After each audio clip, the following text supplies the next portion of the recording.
What is going on, everybody? Happy Friday and welcome into the NBA DFS preview show. I almost said live stream, so I had a quick pause, but it is the preview show. We are previewing the 8-game DraftKings main slate. I am your host, James Grande. I obviously am here by myself, so I am getting the DraftKings slate pulled up momentarily. As I mentioned, 8 games on the docket. It is Emirates NBA Cup season. It is the first Emirates NBA Cup of the year. We have 8 games. And if you guys remember the Emirates NBA Cup from a year ago, it was something that was quite interesting. And this has kind of been the case over the last 2 years. It's been quite interesting with the minutes over the last couple of years because the minutes have been ridiculous. We'll see if that is the case again here. If you guys are new, welcome. We are going to break this slate down position by position, starting at the point guard position, ending with center, and we will get a core play built. If you aren't new or, whoever is stopping by and listening, please hit the like button, subscribe to the YouTube channel. Almost at 10K. And we want to thank all of you guys for that. It's been an amazing journey to almost 10,000 subscribers here at Fantasy Alarm. So appreciate everyone that tunes in each and every day to the show. Let's get into it. Happy Halloween, by the way. It's Halloween, spooky season. Yeah. Point guard we go. So Luka Doncic may be back. This is a very fast return to action or potentially to action. Was not expected to be back this quick, but here we are. This is questionable. We will see if he returns. He's an elite play if you get to an 11-5 Luka here. The next tier of guards is quite interesting. Tyrese Maxey, Ja Morant, Devin Booker.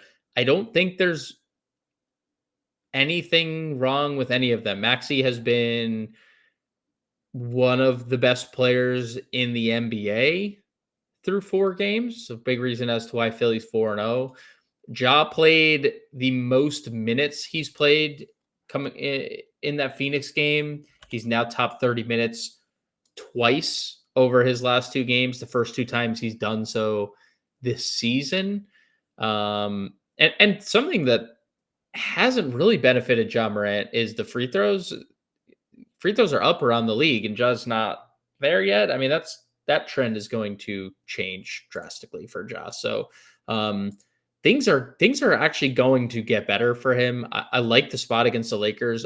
Marcus Smart is listed questionable, but what does Marcus Smart have at this juncture? Does he have enough to stop Ja Morant? I don't think so. And then Devin Booker, one of the league's potential assist leaders, obviously the scoring, 26 shots in back-to-back games. You want to talk about free throws here. He's been getting to line all the time. And Utah, we just saw in the Portland game, not good defensively. They ranked 20th in defensive rating. So pretty good spot for Booker. Look at that. 34, 10, and 5 against Utah. Just not a good defense. So any of the top 4, if you don't have the salary to go to Luka, obviously this next tier is great. And so are the guys in the 8K range. Josh Giddey, probably a little too expensive here at $9,000, but we know he has triple double upside. He has not gotten one yet, but he's been close each of the last 2 games. James Harden has a dream matchup against the Pelicans. Still one of the last winless teams. There's 3 winless teams: the Nets, the Pacers, the Pelicans. The Pelicans are also 27th in defensive rating. The Clippers have played 2 amazing games and 2 horrible games. It just depends on which version you get, but the 2 amazing games, we've seen James Harden, who's sub 9K again, by the way, go over 50 fantasy points. So I like Harden. And same thing with Brunson. I mean, Jalen Brunson has started this season off looking like Jalen Brunson. 20-plus shot attempts in 3 straight games, 30-plus actual points in 3 straight games. Super high usage player. The Bulls for what it's worth, have been a really good defensive unit. They're third in defensive rating. But Miami is fourth in defensive rating. Brunson had 37. Milwaukee is, I think they were 13th in defensive rating. He had 36.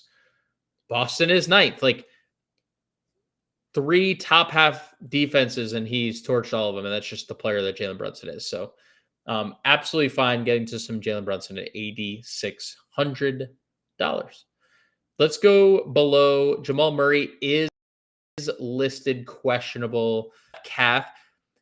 Hey, absolutely nothing worse these days than a calf injury. There's nothing. We saw it the other day with Anthony Davis. He entered the game with a calf. I think he has tendonitis in his calf. I believe I read. There's something going on there. And then AD obviously leaves, and players with long histories and calf injuries do not mix. So this is definitely one to monitor because it's a pretty good spot, but we have to know if the calf is good to go. Derek White still hasn't made a shot. I mean, he's just like, we know he's going to make shots, but this is, I mean, what he does, all these commercials, starts a podcast, and now he can't shoot. I don't know, but he's getting cheaper by the minute. Someone who's not getting cheaper is Drew Holiday. And it's something that we've kind of talked about for a few slates now. He just didn't have this role in Boston. Like, he never once was asked to be this guy. He hasn't really been asked to be this guy since his days in New Orleans. But this is different. Portland, their leading usage player in Shaedon Sharpe, hasn't made shots. He hasn't been fully extended. Denny Avdia is as good as he is, and he is not a tier 1 scorer at this point in his career. And Drew is taking on a lot offensively, and he's been great. So I have no problem getting to Drew Holiday at $7,200. Absolutely. Same thing with Keontae George, another guy who has just taken his game to the next level. We're working on almost 4 double-doubles. 15 of 15, 8 of 8, 7 of 7. This is a completely different player from a year ago. Completely different player. And it's a fantastic spot. This game, the Utah Phoenix game, has, let's see the implied points here. 238 and a half implied points. Phoenix giving 3 at so yeah, I like this spot quite a bit for Keontae. And Utah's really had a big 3 that you can rely on between Keontae, Markkanen, and Walker Kessler. But yeah, he's been great. Quickly, he's fine for tournaments, but Toronto's hard to like. Jordan Poole got moved to the bench last game. That is definitely not a good sign for what's to come. There's no reason to think the role for Quentin Grimes is going to go anywhere. Paul George and Jared McCain, at least for the time being, Paul George and Jared McCain are both already out. And Grimes has been the primary option off the bench. 32, 30, 26, and 39 minutes. That's aided by overtime, but 39 minutes. It's a very good role for Quentin Grimes right now off that Philly bench. I don't love the price, but yeah, I don't mind it at 62. Below 6,000 we go. Anthony Simons, just don't like the role. Trey Jones, I like the role. We kind of talked about it the last show. He's not a high usage guy, and you need these stats. He was decent here, but no rebounds. And it's a pretty uncomfortable price for low usage players that are basically capped at minutes because the team wants to play a deep rotation. So I don't think we need to go Trey Jones. I would probably rather play Nickeil Alexander-Walker. There's not going to be a cap on Nickeil Alexander-Walker. We already know Trae Young's out. NEW has played big minutes throughout. He started the second half as the team's, de facto point guard. They have enough playmaking and So he could be a secondary ball handler, or the primary ball handler with Jalen Johnson in the lineup, you know, who is incredible at as well. Dyson Daniels has played plenty of point guard in his time as well. So, um, dude, and looking at NAW, 22% usage rate. He's already actually played the third most minutes on this team. Onyeka Okongwu and Dyson Daniels, the only two players that have played more minutes than Nickeil Alexander-Walker. So 5,700 against a beat up Indiana team. I like that quite a bit. I mean, Ray J. Dennis has been good. He's obviously not free anymore. Let's look at Indiana just quickly. I mean, just to see what we're looking at the same team again, right? I think Talon Peter is upgraded to questionable, and I believe Furphy was as well. So I guess there's a possibility that they play, but Furphy is a wing, so Dennis could still benefit. We'll have to see about Indiana, but they could be running it back with the same 10. We'll talk more about Dennis and the Pacers on the live stream, at least like their ancillary pieces. We know we're going to like Siakam and whatnot, but Dennis could be in play. I think this is probably a little too expensive for Ben Shepherd, especially even with this shortened team. He's playing 25 minutes. No thanks at $5,000. Just absolutely no thanks. Colin Gillespie, good role, like really good role. Trying to pull it up right now. I mean, there's no Jalen Green, no Dylan Brooks. He's now played 28 minutes or more in 3 straight games and has been incredibly productive at still sub 5K. 19% usage leaves a little bit to be desired, but 1.13 fantasy points per minute on both DraftKings and FanDuel. What is there not to like here? The shot attempts have been good. The assists have obviously been good. The minutes are the key here. So, yeah, I think Colin Gillespie at 4,800 looks very good. Jeremiah Fears started this game. Was absolutely atrocious. Jeremiah Fears started this game. Nobody played him. And he got all the blowout run. And he was good before the blowout as well, but he's been good in 3 or 4 games. You can't just look at one game and decide you're out on a player. Unfortunately, he gets the Clippers. It's a bad matchup. Despite 2 really bad games, the Clippers still are 14th in defensive rating. They are also 30th in pace. It's just a terrible spot for the Pelicans. But if you want to play a cheap Fears, you can.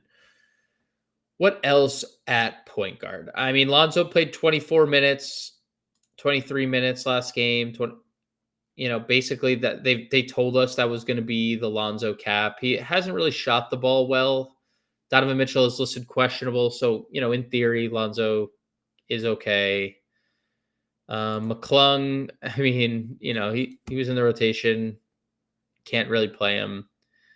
I don't think there's anything else that we need to talk about. Craig Porter played a decent role. We already know Merrill's out. I would say if Donovan Mitchell's out, Craig Porter should play a decent amount. And it's a great spot, guys. Toronto is, I've said this to John every time we've talked about the Raptors, but they just don't defend.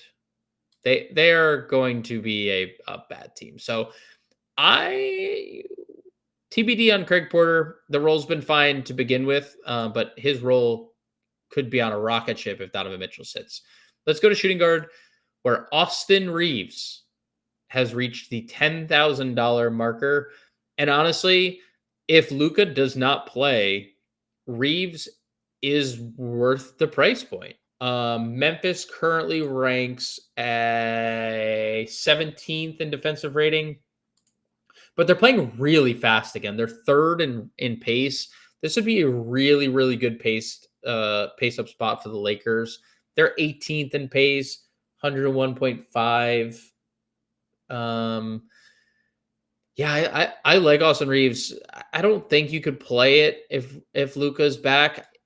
For what it's worth, Luka was here in these 2 games, but at 10K, you want these later outputs. I'm not saying it's not in the range of outcome, but he'll be really low owned. I'll say that. If Donovan Mitchell plays, Toronto is going to have trouble guarding him. But he was really bad going into that game with a hamstring injury. So it does remain to be seen. He is somebody who likes to play through everything. Just keep an eye on Donovan Mitchell. It's obviously something to monitor. VJ Edgecombe price bump immediately, another 40 minutes. Now, this game was aided by overtime. The minutes were going to sit in the mid 30s. The usage rate is not the same with Joel Embiid on the floor. I'm good with it, but if we're getting another like 40+% VJ Edgecombe at 7,500, I will probably take my talents elsewhere. Not to South Beach, just elsewhere. RJ Barrett, another Raptor tournaments. It's fine. Trey Murphy, we're not making shots. It kind of sucks, but probably not going to make shots here in this spot. Shaden's probable. He has been so bad.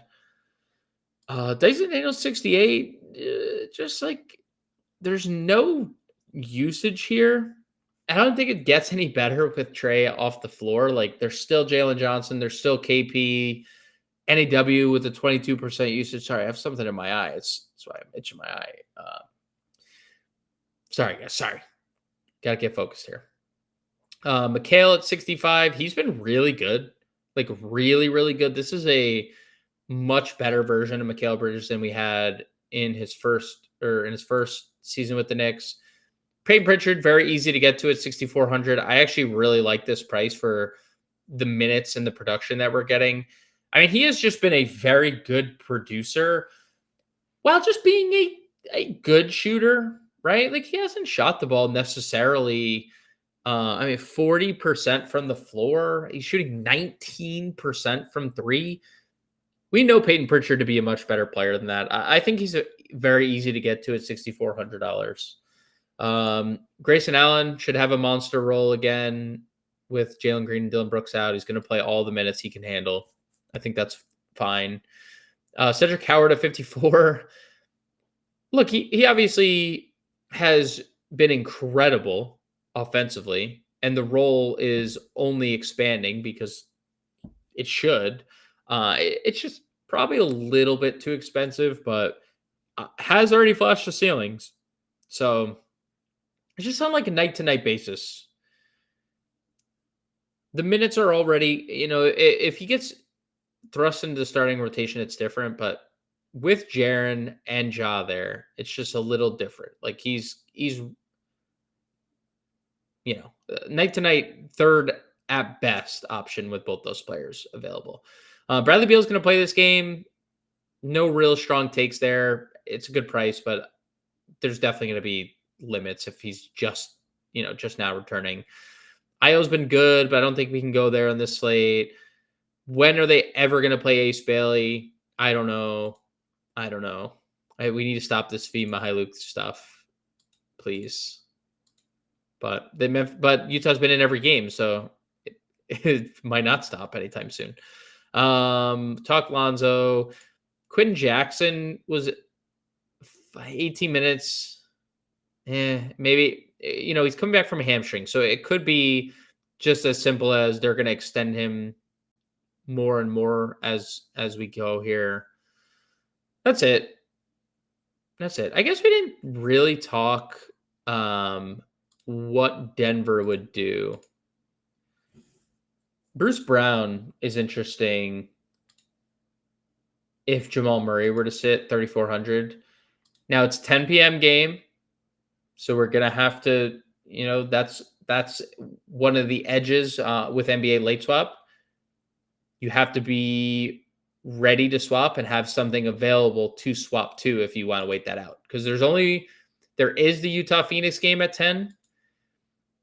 Denver Portland, we do have the Pelicans Clippers game. So, swapping might be pretty easy. But if Jamal Murray sits, obviously Bruce Brown at 34. Small forward we go. where Jaylen Brown tops the list. Yeah, and we kind of figured this would be like the Jaylen Brown show, and it basically has. Anytime he's had the opportunity to do so, he's scoring at an elite clip.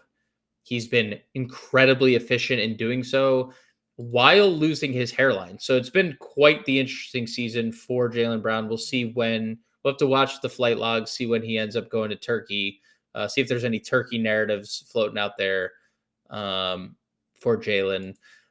Another guy who's just been absolutely unbelievable is Larry Markkinen. 33, 51, 32 actual points. The free throws have been insane. The volume has been insane. And Utah has really leaned into this like 3-man weave kind of with Markkinen, Kessler, and Keontae George. And they've all been so good in their roles. You know, the starting lineup of Svi and Kyle Filipowski really does help Markkinen and Walker Kessler to that extent really does help Markkinen be that focal point in the offense. And there's no reason to think he won't be that again against Phoenix. They've been a bottom feeding defense. They've ranked 28th currently in defensive rating. The only two teams worse, the Brooklyn Nets and the Toronto Raptors. So shows you what territory they're in defensively. So yeah, absolutely no problem with either of the top two. Definitely can get to Kawhi. Just like James Harden, the 2 games that they've played well, he's played well. The 2 games they've played poorly, he's played poorly. Brandon Ingram, sure, he's too cheap at $7,300 on this team. He's too cheap. He's probably closer to an 8K player. We are going to have these types of games for every Raptor. Last game, Ingram went off. Scotty Barnes was terrible. And it's happened. It's fluctuated the production. They have 4 very good players that shouldn't be paired together. It's a terrible fit, but they have 4 very good players that a lot of teams would enjoy having. It's just there's one basketball. So I do like Ingram, but we just have to, keep in mind that there's going to be times that he flops. OG's fine. The volume's down with how many opportunities Brunson with Mikhail's usage going up and Towns being there as well. OG has a ceiling, but very low usage player. Cannot play Hachimura at 61 in basically any setting. The minutes have been amazing, so I can't hate on the minutes. But like Luka's back, Hachimura 61, no thanks. Not playing Kamara at 6K either. Oubre at 6K. I mean, he's been really, really good, playing a lot of minutes. If you want to play Kelly Oubre, who's going into every slate as like a 4th, 5th option on his team, sure. Jeremy Grant just has his role. He is the assassin off the bench, but I just wish this was $5,000. Then I would consider it a little bit more priced. He's priced appropriately, to be fair. Aaron Nesmith just didn't make shots. I think the thing that we have to enjoy is that he took 16 of them. I think that is the most important thing here. 33 shots in the last 2 games. Just hasn't made shots. Now, he's not a good creator. He's not a good secondary playmaker. There's a reason why he shot 40% from 3 in the last 2 years, because he didn't have to do that stuff. But it is worth mentioning he is getting a lot of opportunities, much like Jarris Walker, who, there's no reason to think we don't see the role. He is very good peripherally. The scoring was interesting because he shot the ball really poorly as a whole, but he took a lot of threes and a bunch of free throws. So it ended up working out quite well. I'm good with Jarris Walker at 55, just with the state of the Pacers currently. Same thing with Royce O'Neal. Going to play a bunch of minutes. Good with Royce. He's been very good for Phoenix so far. DeAndre Hunter looks great, especially if Donovan Mitchell's out. I would play him either way, but especially if Donovan Mitchell's out. We already know Merrill's missing. Sky's the limit for the minutes. He lost out on some blowout runs. So DeAndre Hunter, loved the $5,400 price tag against his team. I'm going to play a lot of Cleveland. John was all over Cleveland against Boston. I'm all over Cleveland in this spot against Toronto. They're a horrible defense. Horrible, horrible defense. Cam J is probable. he has just not looked good with this team. But they keep winning, so it doesn't necessarily matter. If Luka and Smart are out, you can get to Laravia. Obviously, just had an outlier scoring performance, but he is a good fantasy player. Has been for the last couple stops in Memphis and Sacramento. So if you want to play Laravia without Luka, you can. Jalen Wells has been disappointing to start the year. Richeche played a little bit more once Trae Young was ruled out. It's just hard to KP is a really high usage player. Onyeka Kongwu has been a high usage player, and we talked how NAW's role has expanded. So you can get to Richeche. It's not my favorite, but Kevin Huerter, one of 9 Bulls, just going to play 20 something minutes basically every night. He's been awesome for the Bulls this year. He's probably their best shooter, especially if he's actually actively making shots. If Luka's out and Smart's out, they're playing Dalton Connect a lot. I wouldn't hate it at 4,500. We know how bad Memphis defense can be. What else do we have in the value tier? Jalen Tyson, he started for Sam Merrill the other day. We already know Sam Merrill's out again. So I think Tyson at 4,200 looks pretty good. You could play Kennard. He had a good role off the bench after Trey's injury. $4,400. Really good spot against Indiana. Anything else that we want to talk about? Nick started Shamet the other day. Mitchell Robinson is listed questionable. So we could see Shamet. Actually, they have Miles McBride back, so we probably would get McBride. I take that back largely. Where is John's favorite player? Did I skip him? I guess he's only power forward. I was looking for Josh Minot, but he's not. He must be power forward only. We'll go to power forward now then. Power forward. Pascal Siakam tops the list, and to be honest, he's probably too cheap at $9,300. Pascal Siakam has been incredible this year, leading the team in basically every category, and that's not saying too much. Their whole team's hurt. Benedict Mathurin played 2 games, got hurt. Andrew Nembhard played 1 game, got hurt. TJ McConnell didn't play, got hurt in the preseason. So, yeah, Siakam's been incredible in 3 of the 4 games. This is a good spot. He is going to see a very athletic Atlanta Hawks team. That's a little bit scary, but team to himself, he has been incredible. Zion was incredible before this foot injury. Makes you wonder how he felt in this game. He did play 26 minutes. Then they got absolutely blitzed in the third quarter. But I'd be no, not against Pelicans. Let's go to the AK tier. This is far more appealing. There are some big time names here.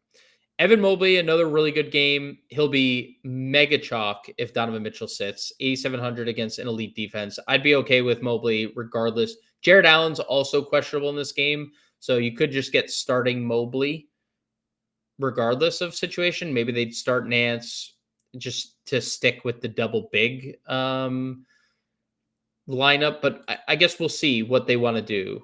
But yeah, Mobley's in play either way. Jalen Johnson, one of the more tilting situations I've had this year, was absolutely smashing at half. He picked up 3 fouls in the first 3 minutes of the second half to give him 4. And then he smashed when he came back in to start the fourth, but only 29 minutes. He was trending for way more than that. Pretty tilting. But no Trae Young.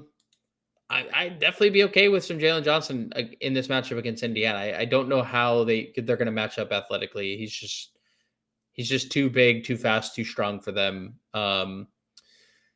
Karl-Anthony Towns has had a pretty disappointing go, especially considering I shouldn't say disappointing necessarily, but he didn't know what his role was going to be coming into the year with this new team. And just, it's what are we doing here, Carl? we are too skilled offensively to be this okay with 12 and 14 shots. And it could be the quadriceps injury that he's dealing with, but 8,500 for Karl-Anthony Towns without the injuries and without like normal version of Karl-Anthony Towns is just last year's version, $1,000 too cheap. I think Jaren Jackson is just too expensive for current form. Jaren Jackson, another one who's just really not all that engaged offensively with Ja back. And we've seen him, how good he can be without Ja, but Ja's there, buddy. So got to figure it out. Denny, probably a little bit too expensive, but you can get there. Scotty Barnes, look at the games. 48, 58, 48. Great, especially at the price. 16, 33. Just going to have those games. 7 shots is ridiculous. You know who that is? That's that guy right there. The 7-7 Frenchman. That's the reason why. But yeah, Barnes has a lot of GPP appeal given the ceiling at 8,100. And I like that game a lot. I think Cleveland Toronto is highly interesting. It's a 7.5 point spread, 237 implied points. Interesting. It does obviously, the book's open. That tells me they think Donovan Mitchell is going to play, but we'll see what the movement is during the day and if we get any more definitiveness on Mitchell. But I like that price tag for Scotty Barnes quite a bit. Let's dip into the tier below in like 6K, 5K range, see if we like anything. Gordon has come down to earth. Aldama has actually played really well off the bench. Finally was extended. I've just thought he's been too expensive. It's just too expensive still. But I guess, something to watch. The minutes were great last game. Matas Buzelis was incredible. He's largely been great outside of the foul game. We'll call it foul gate. Outside of foul gate, Matas Buzelis has been amazing. So no problems getting to him. 6K is obviously pretty expensive, but yeah, I'm good with getting to Buzelis. Josh Hart's role just isn't there. We talked Jeremy Grant. We talked Jarris Walker. We talked O'Neal. Where's the next guy? John Collins. His role's mid to high 20s minutes. I'm okay with it. Probably a little too expensive. Jared Vanderbilt's playing a solid role for the Lakers. Not bad. What do we got for the Lakers tomorrow other than Luka? I know Luka's smart. Vincent out. Okay, we'll have to check back with the Luka status, the smart status, to really have more of an opinion on Vanderbilt, because those a lot of the Lakers are TBD until we know what's happening with Luka. Josh Minot. We might not see him low owned again this year. Nailed it. John would be proud. But yeah, he has been a really good find for Boston. And, this was kind of in the tea leaves in the preseason, how much talk he had gotten from the players on the team and the organization, like specifically Missoula and stuff. There's always inherent risk, I think, playing anyone Boston, not Jaylen Brown, Peyton Pritchard, or Derek White, because I don't think anyone else's minutes are overly secure, especially if they're playing poorly. But he is just, John shared the stat with me earlier today. He's the 4th rated defensive player in the NBA, while also being an absolute menace defensively or on the glass. So, I'm okay with it. He's probably going to be popular. $4,500 playing this well, that allotment of minutes the last 2 games. He's not a high usage guy. He's not going to be a high usage guy, but he's a high effort guy. And sometimes, at $4,500, if you're getting 30 minutes, the high effort guys are some of the best rebounders in the league. So I like Josh Minot, 4,500, but I expect the field to be right there with us. Minot believers. I'm interested to see what the Raptors do with Colin Murray Boyles. He was their first round pick this year. We already know Jakob Poeltl is out, right? They already gave us word that Jakob Poeltl was going to miss this game. Let's pull up the rotation here from our friends at Add More Funds. Shout out to them. They are fantastic. Let's see what Murray Boyles trending for about 27 minutes, 26 and a half minutes. He did not play. And even to that point, he picked up 3 second quarter fouls, picked up his 4th foul 2 minutes into the second half. He played 16 first half minutes. So I kind of take it back. He was kind of trending towards 32 minutes in this last game. Everyone may remember he was blatantly disappointed that he got drafted by the Raptors on draft night, but it's a pretty good. It's not a good spot, but it's a good price for a guy who was trending. It's not like he was on the floor against a scrub team either. Like Alperen Şengün, Kevin Durant, Jabari Smith was the opposing front court. Victor Wembanyama the game before in 24 minutes. I'm just saying, let's see actually how much overlap he had with Wemby. Yeah, he played the first quarter in that game. There was definite Wemby overlap in this game too. I am highly intrigued by Murray Boyles. He just obviously needs to stay out of foul trouble. That was the issue last game. Let's continue our ascent down the list. I don't know if there's going to be anything else that we like here. Obviously, Nance, if Jared Allen sits, but he would have to start for. Yeah, nothing else. Let's finish this up at center. We are about almost 40 minutes into the show. Good pace. John's going to see this tomorrow and be like, dude, what? How do you talk so much? I don't know. Kind of just do. I don't know. I like talking basketball. I don't know. Center features Nikola Jokic, who has been quite good. 4 straight triple doubles. Told reporters to stop. Please stop asking him how it's effortless, because it's not. He says it's very hard. But Denver's offense is humming. Jokic has looked amazing. Hasn't even needed to really get it going scoring offensively. Now, he was very aggressive early in this Pelicans game, which was good to see. Donovan Clingan is a good shot blocker, but not, we'll see how he fares against Jokic here. I'm good against basically anyone that Jokic faces. No problem going there. Nikola Vucevic has been quite good for the Bulls. Almost back-to-back triple doubles we're talking about here. The 3-ball has been quite good for him as well. Love that. I'm probably not going to get there unless we know that there's an increase in minutes. It did go up from 20 to 23, although we were told it was going to be 20. I guess, just stretching him a couple, three extra minutes to see how he fared was worth it for them. We will see what Joel Embiid can play.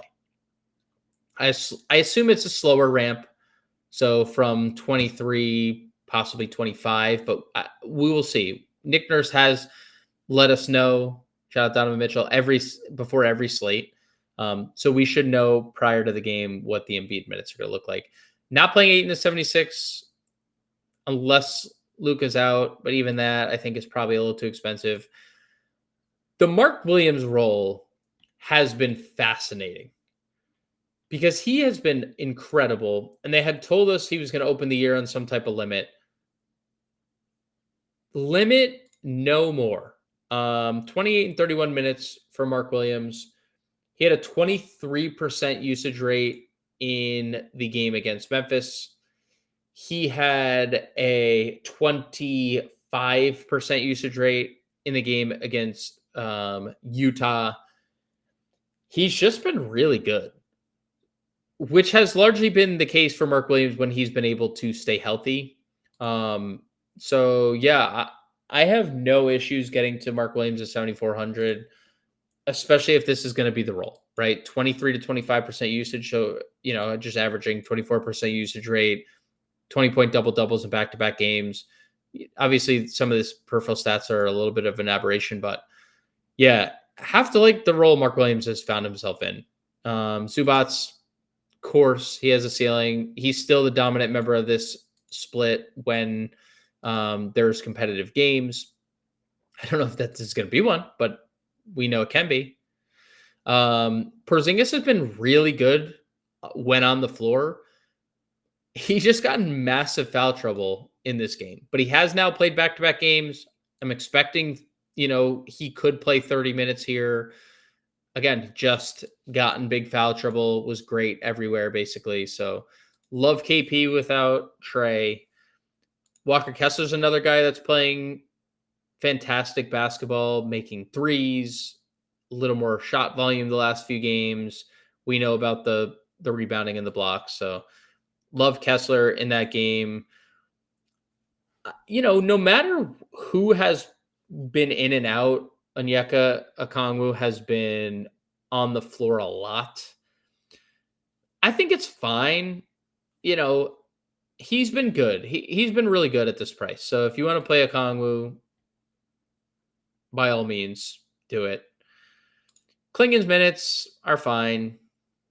They're just fine. Maybe you see them in this range because of Jokic, or you see him in foul trouble. Both those things are on the table. Jared Allen's minutes have sucked, but he's 5,900. It is what it is. Misi didn't even start. They started DeAndre Jordan. I had mentioned to John I like Neemias Queta's role. It's fine. 26 minutes is a solid number for him. He's a pretty good fantasy point per minute guy. He's a very good rebounder. He's a very good offensive rebounder specifically. He's also a very good shot blocker. I don't hate Neemias. We saw now the difference between him and Alex Sarr is we saw what Alex Sarr could do to Joel Embiid. Because Joel Embiid's ability offensively is there, but he just can't move defensively. I wonder if that presents a problem for the 76ers on the glass, and that's something that Neemias Queta could take advantage of. So I don't hate him at 5K. I actually think it's a pretty good price. Landale has just been mid-20s. He's fine against the Lakers. Isaiah Jackson started, barely played. He's stunk all year. Could actually see the debut of Mitchell Robinson. Who the hell knows? Who the hell knows? Can definitely play some Nurk, who's just continues to be awesome in his role. They're going to play Walker Kessler the lion's share of the minutes, and they're going to play Yusuf Nurkic the rest. And he has been extremely productive. So if you want to punt some Yusuf Nurkic, I can't fault you for it. Same thing kind of goes for Luka Garza and his, since returning from concussion, he's been really good in back-to-back games. He's been backing up Neemias Queta. I like Garza for the same reason we like Nurkic. You can play Murray Boyles here. And that's probably it. You can play Mamu.